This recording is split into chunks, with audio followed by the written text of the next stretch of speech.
Well, I guess I can cross washing the car off the list at least, right?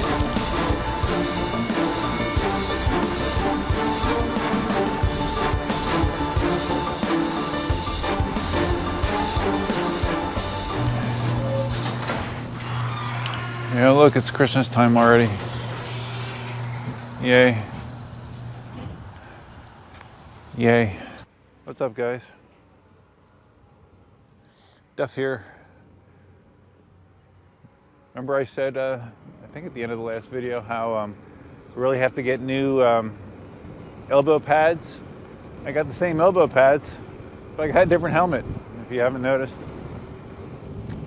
It's the AAA, same thing as what I had before, just in white. My old one was actually my first helmet that I bought, so it's probably at least 5 years old. And they do say you're supposed to replace them periodically. Mine was like all covered in like sticky residue for some reason. I don't know why or what it is, but it's been that way for a while. So I figured it's time to get a new one, and I figured white would be good in Florida because it helps reflect heat. I'm always thinking, you know. Only thing I don't have is I did not buy a mirror for it yet, so I feel a little awkward not having a mirror, a rear view mirror, so. But we'll survive. But we're just going to Dunkin' Donuts real quick here. So we're out on the V12.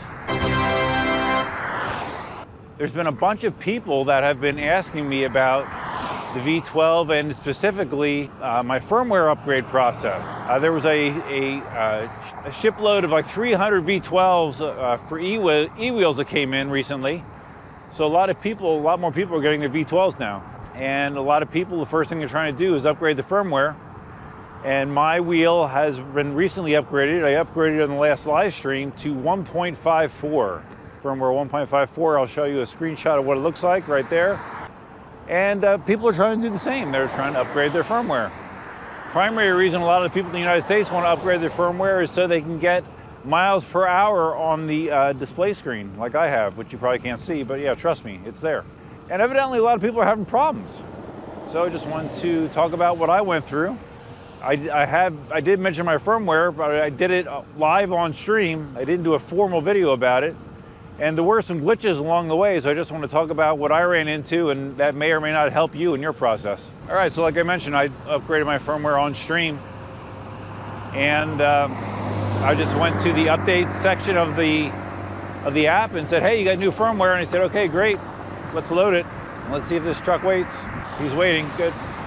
And I uploaded it, started on its way, and then I continued with the live stream, just kind of jabbering away, checking in on it periodically. When I was doing the upgrade, there's 3 parts to it. The first 2 parts, it seemed to upgrade pretty quickly. It downloaded the file and connected to the wheel via Bluetooth, sent the file over, and it seemed fine.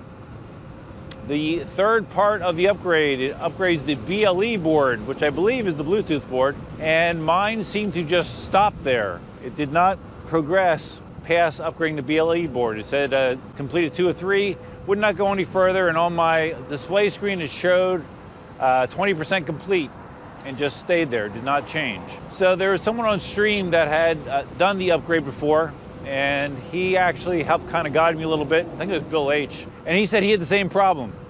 His hung as well. What I did to get past it was I basically just killed the app. I force killed the app on my iPhone. I force killed it, restarted the upgrade, and then it picked up where it left off. It completed the third part of the upgrade, the BLE upgrade. So that's what I did. Not rocket science, just tried again, and it worked the third time. So if it did hang on you, you might want to try that again. I heard some people say that they aren't even able to connect to the wheel via Bluetooth.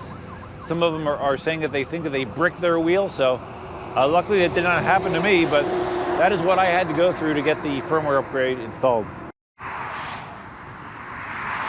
Marty just posted another video about the Extreme Bull Commander. He's had it for several weeks now. And he likes the wheel overall. He loves the range. It's gotten the most range of any wheel he's ever ridden. Loves the range, but he hates how much it overheats. I guess he did a mountain ride the other day and it overheated 8 times. So yeah, it's pretty bad how bad or how consistently Gotway has been with overheating wheels lately. As Marty mentioned in his video, you know, big fat heat sinks seem to fix that. But for whatever reason, they have been unwilling to do it, and they try to rely on shitty fans to get the job done. And obviously, with the Commander especially, it is not working. I think he said that he heard that their answer to this with production wheels is to add more fans. All right then. So yeah, it's great. I mean, it's nice to have a $4,000 wheel. It'll go 100 miles, and you can fry eggs on it too. It's great, man. Way to go, Bugatti, Extreme Bull, Gotway, whatever your name is.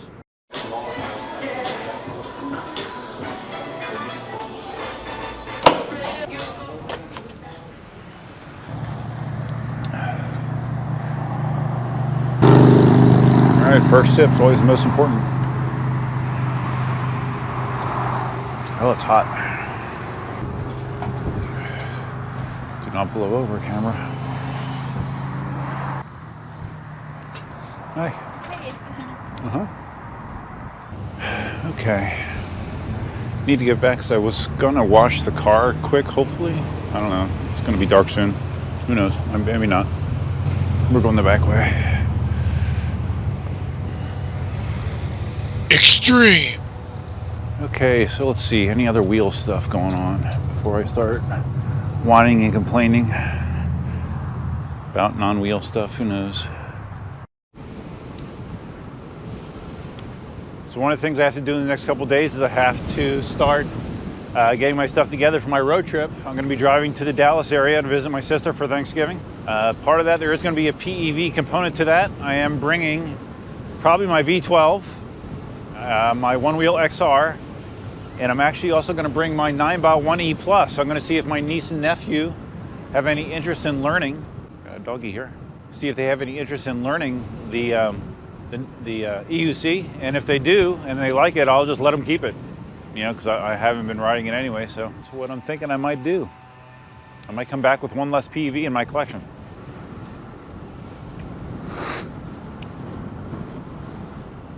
So I just went to hit the button on the camera, and as I did, my finger slipped off. I tipped the coffee, and I've spilled coffee all over my arm, all over my thumb. Hot coffee. So that's great. One other bit of good news. I watched this afternoon, I was watching the Eagles game. As you can see, I'm representing here. And they beat the Saints convincingly, like 40 to, I think they gave up a late touchdown, like 40 to 29 or something like that. It's funny, ever since the Eagles realized that it's better to run the ball a little bit, they've been doing much, much better. So I think they're 5-6 now, so I don't know, we'll see. Their division sucks, so maybe they can get in the playoffs somehow, who knows. And it's starting to rain. Those raindrops feel cold, man. Cold, cold, cold. All right, so we're gonna try to take a more direct route. Of course, the clouds look super gray. So I really don't want to be riding through all-out rain. That would kind of suck. So yeah, part of what I had to do this weekend, because I was going to be gone next weekend, is I decided to do the holiday decorations. Put out some stuff out front, as you saw at the beginning of the video. Put up the tree today, you know, put some decorations on it. And I found that, you know, I expected it to be a sad thing, and you know, it's my first, you know, holiday with Cindy and I being split up. I knew it was going to be sad, but man, it was really sad. And I was at the point where I was considering not even putting up a tree at all, just because I knew it was going to be kind of depressing. But I did, and yeah, it was depressing. I'm the kind of person that I generally like Christmas. Well, I do like Christmas. I've always liked Christmas. I get excited about it. I get more excited about giving than receiving as an adult, but I do enjoy it. And that enjoyment has been curtailed significantly. I would say it's actually been reversed. I found this whole process unenjoyable. Yeah, it's been unenjoyable, just like riding in the rain. This is very symbolic of my 2021 holiday season thus far. It's funny, before I left, Dark Sky even gave me a warning. Dark Sky, the app on my iPhone that I use for localized weather, hyper-local weather they call it. It said, rain starting soon in your area. And I I disregarded it. I'm good at that. All right, so this will be the second experience with the V12 riding in rain. There has been a couple people that have had issues, supposedly with like the bearings getting noisy or rusted after riding in wet conditions. At the end of the ride, I will demonstrate what I did before, after the ride, to prevent that from happening. I'm not saying that's 100% fixed, but I'm just telling you that last time I rode in roads like this is what I did, and I haven't had bearing noise afterwards. And I can hardly see. I can hardly see. That's good. Yeah, it's pretty bad. This might be a little worse than the first time I did it.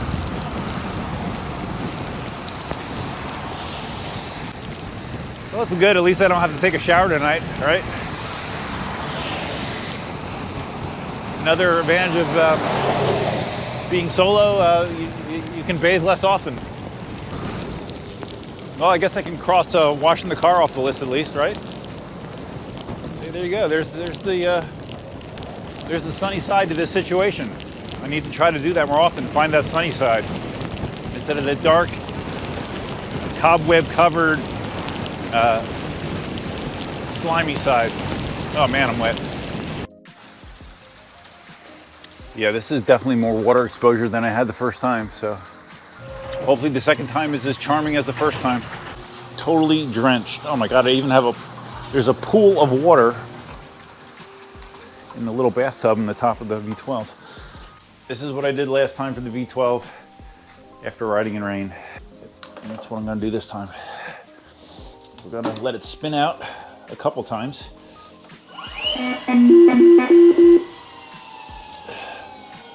And again.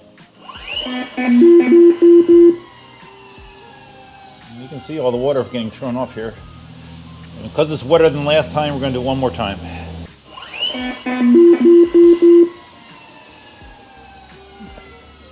All right. That was a lot of spinning. Oh wow, look how wet that thing is. Yeah, I definitely have to, I'm going to wipe it down too. Take your DeWalt cordless blower. Blow the shit out of it.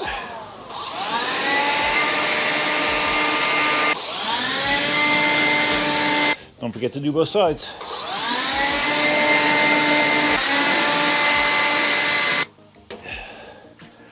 And just because it was really wet, I'm going to do one more spin out.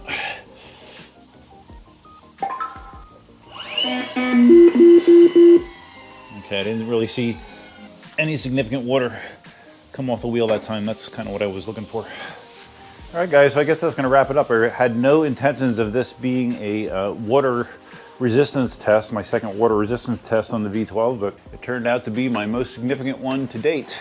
If you guys found the video interesting, please give it a big thumbs up. If this is your first time visiting the channel, please consider subscribing. And if you're going to subscribe, you can hit the notify bell that's over there somewhere.